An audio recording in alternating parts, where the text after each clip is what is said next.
Listo. Pues non te pregunta, eu tampouco sei o que me preguntas, pero hai que inventalo. Para que me critiquen despois por día adiante. Juntámonos para ir cantar pola mañá normalmente o día 5 e 6 de xaneiro e intentas andar os máximos lugares do que é do concello de Boimorto, pois levando pois os cantares que antes aprendemos e que temos recollidos dali. Ás veces incorporamos tamén algún novo de outro sitio, pero principalmente mantendo os dali. Imos vestidos normal, sí, de rúa, porque ata onde nós sabemos iban vestidos, bueno, ca roupa propia daquela época, pero vestidos dun día normal. Entonces nós mantemos eso. Chegas a unha casa e dislle, pídeslle licencia para cantar os raíces, para iso tamén había coplas, e se che aceptan, normalmente aceptanche.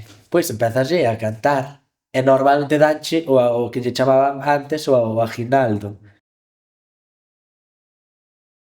Principalmente cartos, hoxe en día, pero antiguamente o que menos daban era cartos, polo que teño escoitado. Daban a mellor chourizos, ovos, e ao final, con todo o que xuntaban, facían un día unha comida, unha festa. Si, normalmente, polo que teño oído a xente maior de por ali, o que se facía era cantaban os raíces, que acompañados coa gaita, e despois o propio gaiteiro, acompañado dun tamborileiro ou un bombo, tocaba unha muiñeira ao rematar o que era o cantar dos raíces, no que moitas veces salía a propia xente da casa a bailar. Hoxe en día non pasa, porque a xente, pois o suelto xa non o baila, a muñeira é a jota. Pero, bueno, os que imos sí que bailamos, botamos un punto de vez en cando, pero eso facíaselle para que os da casa poderan bailar e os que iban cantar tamén. Incluso hai pezas, cantares de raíces, que polo medio entre estrofa e estrofa, ou cada dúas, teñen música bailable, como jota. Por exemplo, uns de San Estevo do Campo, dali, bueno, Brates, está aí todo. Decía, de esas partes del oriente, tierra de ese rey Candela, salieron tres reyes magos, siguiendo van una estrella.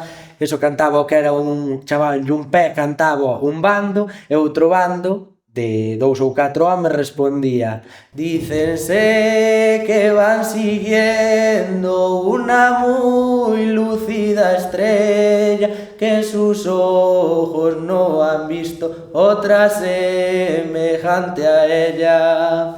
E así continuaría a letra, pasando, contando a historia de que Herodes quixo matar ao neno, que intentou despistar aos reis magos, e así. Aquí vimos los dos reyes dispuestos para cantar, y si ustedes nos dan licencia, vámonos a comenzar. E incluso podía, despois de botar esa copla, dicir unha persoa: dádesnos licencia, podemos cantar os raíces. Entón dicíanche sí, e xa empezaba o que era a gaita e a cantar un bando e máis o outro.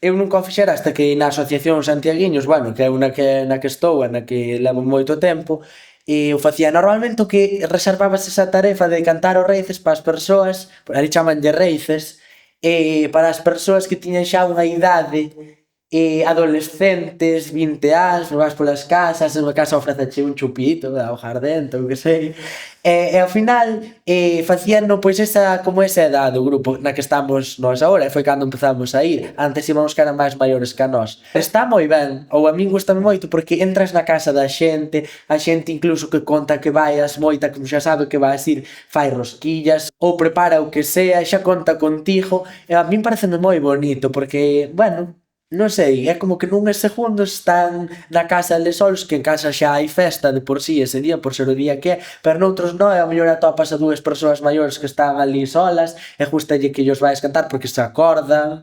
Recuperouse un pouco gracias á asociación que hai en Boimorto, e prácticamente todos os que imos somos xente nova. Sí que é fácil que abran a porta porque, a ver, xa contan un pouco con eso. O problema máis grande é que non dá tempo a ir a todas as casas do concello, lógicamente.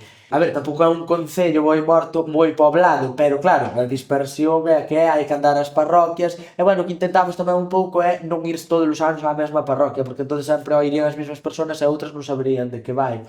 Normalmente sí que abren, sí que hai algún zorrillo que sabe que vas ir e xa non manifesta que está na casa, pero bueno, moi poucos, a maioría gustalle moito. Pero antes sí, antiguamente, claro, había que andar todas as casas, polo que di a xente maior.